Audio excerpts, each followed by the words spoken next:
daughter informed me that she didn't want me at her wedding because her family felt I didn't appear wealthy enough, so I happily stayed away. However, they were unaware that I was the one who secured the venue for them, so I sent a letter delivering this unfortunate news instead. Hello, Reddit. This is my first time posting here since I need some help, and it's a bit urgent. This matter is too personal to share with my friends, so I'm posting it here. I have been a single father to my daughter and have raised her on my own since she was born. My wife unfortunately passed away while I was pregnant with her. She had an aneurysm in her sleep, and by the time I woke up, she was gone. Since then, I have raised my daughter on my own and have honestly sacrificed a lot, something that other single parents can also attest to. I'm not saying that she owes anything to me because I'm her father, but a little appreciation would be nice. Unfortunately, she ended up telling me that she did not want me to attend her wedding a couple of days ago because apparently, according to her fiancé and his family, I did not look like I was rich enough to fit in with the kind of people that would be present there. That was incredibly hurtful. So I did something really underhanded as well. That's really not in my nature, but I just couldn't help myself. All of this started 2 years ago when she first started dating Steve. She met him through friends from what I know, and he belongs to quite a wealthy family. His parents own one of the top real estate firms in the state, and they're pretty much rolling in money. He looks the part as well, always dressed in luxury brands from head to toe, and he owns 3 cars himself. In comparison, I obviously look like a peasant since I'm just an economics professor in college. I do make a decent amount of money, and it has been good enough for me and my daughter. That's how I've been able to pay all the bills and the rent and afford to be able to raise her single-handedly for the past 25 years at least. It used to be good enough for us until she started dating Steve, and then things started changing and getting weird between us. Just for the record, I never had a problem with her relationship with Steve or him as a person until recently. Even though after the first time we met, my daughter called me up later on to tell me that I needed to start changing certain things about my house so that it looked better. She had said that the fact that most of the furniture in my house looked really old was pretty embarrassing for her since she had been to Steve's parents' mansion, and it was crazy how beautiful and shiny everything was. She wanted me to at least put an effort into making my home look better. We had a fight after the first meeting because I did not think that there was anything wrong with the way my house looked. The fact that certain things were really old just meant that they had character. I did not want a shiny, glamorous lifestyle like Steve or his parents because I knew that I could not afford it and I wanted to live within my means. I was perfectly happy with how my life was and did not have any complaints, so she had no reason to be complaining about it either. Some of the things that she wanted me to replace, like some furniture and stuff, had actually been picked out by my late wife, and I really valued them. We got into a fight back then, and I told her that if she was so embarrassed of me, then maybe she shouldn't have introduced me to her rich boyfriend in the first place. She realized that she was being a jerk and apologized to me later, and we were able to patch things up. But after that, she never brought Steve over to my place, and I only met him a handful of times. I met his parents once when they got engaged, and I attended the party that they threw. Even then, my daughter had a lot to say about the way that I was dressed, and she said that it was an engagement party, so I should have put more effort into how I dressed. But according to me, I was dressed perfectly fine, and not stupid.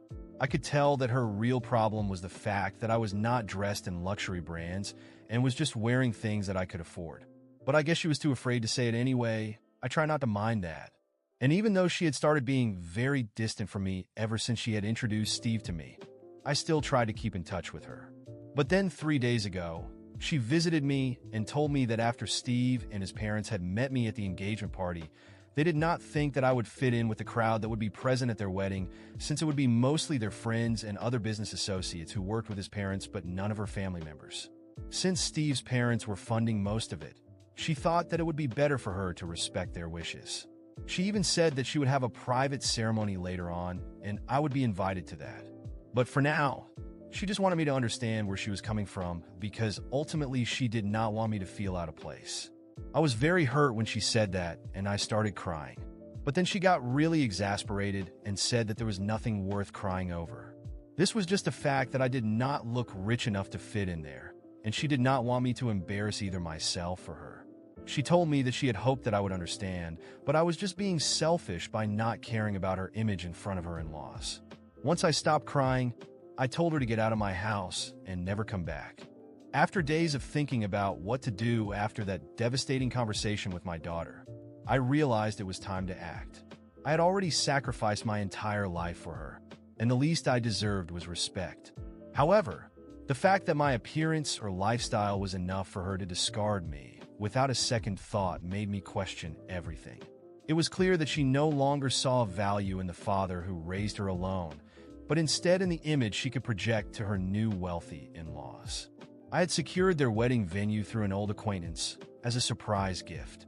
I wanted to see my daughter happy and knew that place would be perfect for her dream wedding.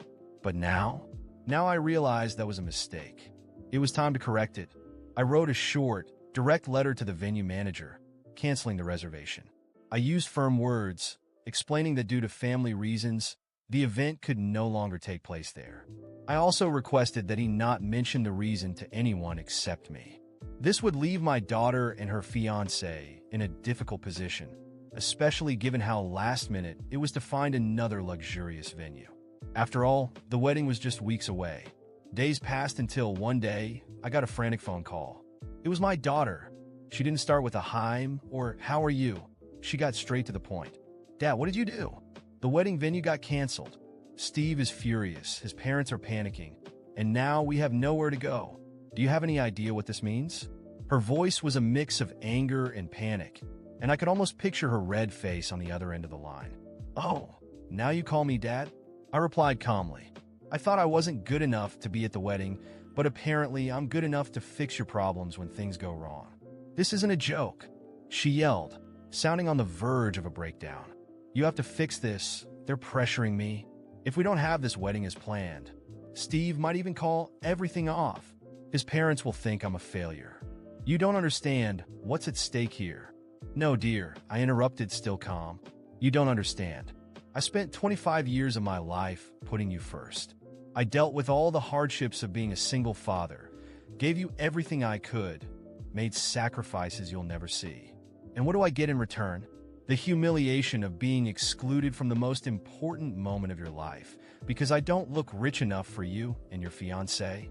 No, that's not going to happen." She started to cry, but this time, her tears didn't move me. Something inside me had changed. "But Dad, I didn't want it to come to this. I was just trying to balance things, make everyone happy. It's not just about you, it's about what they think of me. And what do you think of me?" I interrupted again. "Don't I matter anymore? You'd rather please a family you barely know than value the one who has been by your side your whole life? I refuse to be treated like garbage. You made the choice to exclude me. Now live with the consequences." She was silent. The crying had stopped, but I knew she was thinking about everything I said. "Dad, please. I know I messed up." She started begging, but I was already resolved. "It's time for you to face reality, daughter. I'm not going to fix this for you. You'll have to learn to deal with the consequences of your choices." I hung up the phone, and for the first time in a long time, I felt like I was in control of my own life again. She wanted so badly to distance herself from me to please a wealthy, elitist family. Then she could stay with them. She was going to have to weather the storm she created. The following weeks were absolute chaos. I heard through mutual acquaintances that the wedding, which was supposed to be the event of the year, was a disaster.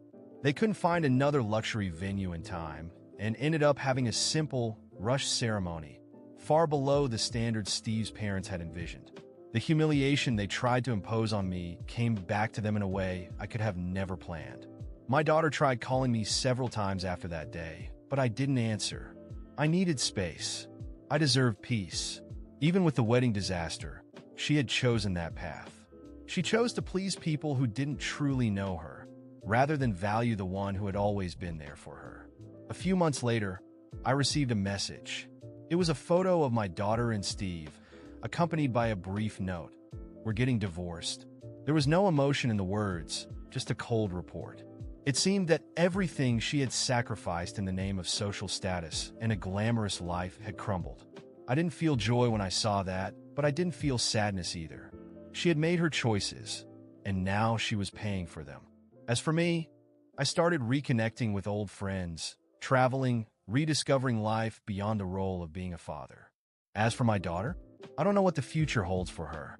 Maybe one day she'll understand that value isn't measured by appearance or wealth. But until then, I have my own life to take care of.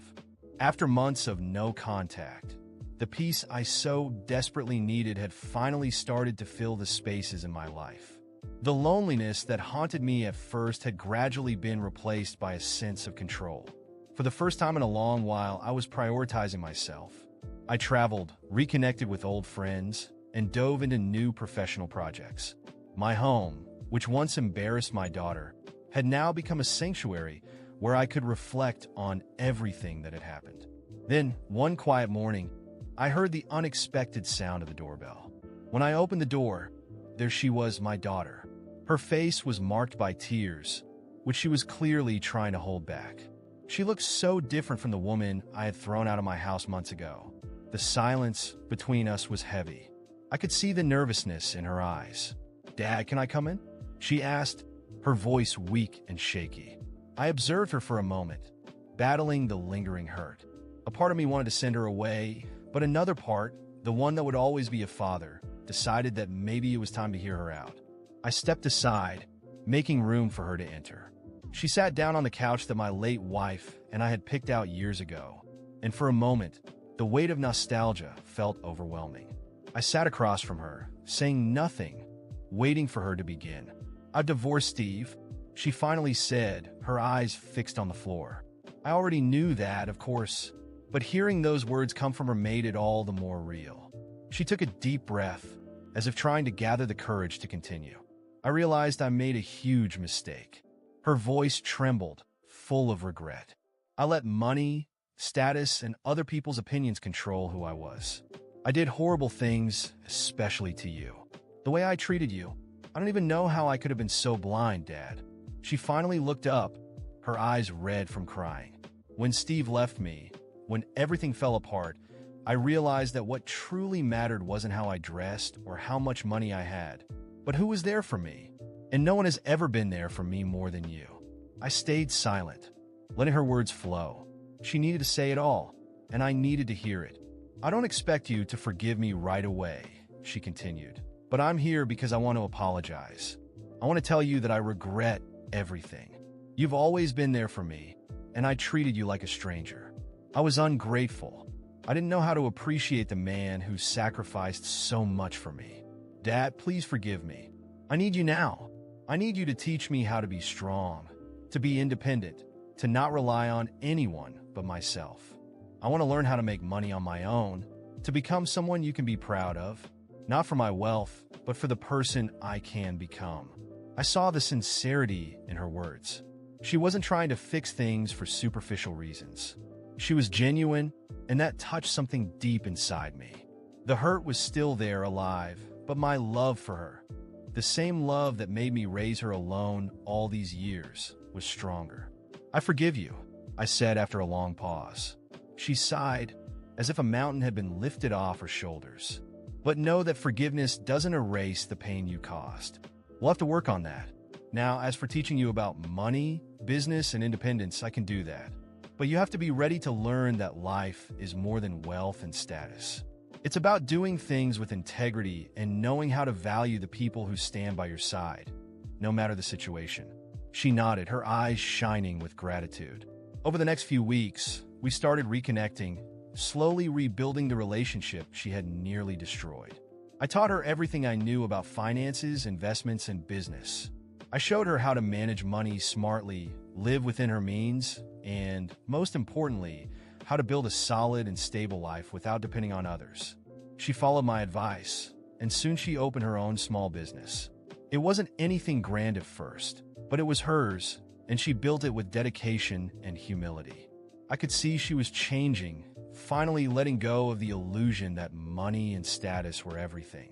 Today, things are better than I could have imagined. My daughter and I have reconnected, and now she not only respects me as her father, but also as her mentor. She realized that true friends are your parents, the ones who support you even when the rest of the world turns its back on you. "Thank you, Dad," she said one day with a genuine smile. "If I've learned anything, it's that money comes and goes, but family is what really matters. And I'll never forget that again." Seeing my daughter grow, not just as a person but also as a professional, was the greatest reward I could have asked for. She finally understood that it's not money that defines who we are, but strength of character, and I couldn't be more proud. After teaching my daughter everything I could and watching her grow both as a person and a professional, I knew it was time to let her follow her own path. It was her time to shine. Over time, she truly became a self-made woman, independent, and most importantly, no longer seeking to impress anyone. She built her own business from the ground up, something she could be proud of, free from the need to rely on others or the pressure to conform to others' expectations. Months turned into years, and I watched from a distance as she embarked on her journey of maturity. My daughter not only achieved financial independence, but also emotional strength. She stopped trying to please people who didn't matter and began to focus on what truly made sense in her life, her own happiness and fulfillment. Then, one day, she came to my house looking a bit nervous but with a different light in her eyes. It was the kind of happiness that comes when you truly find peace within yourself. She told me she was in a serious relationship. At first, I was cautious, remembering everything that happened with Steve, but she quickly reassured me. This time, it was different. "Dad, I want to introduce you to someone," she said, smiling. "His name is Marcos. He's successful, but more importantly, he's a good person. And his family, they're amazing. They're humble, respectful, and from the beginning, they've only wanted to support me. They don't care about status. They care about who I am as a person." When I finally met Marcos, I was impressed.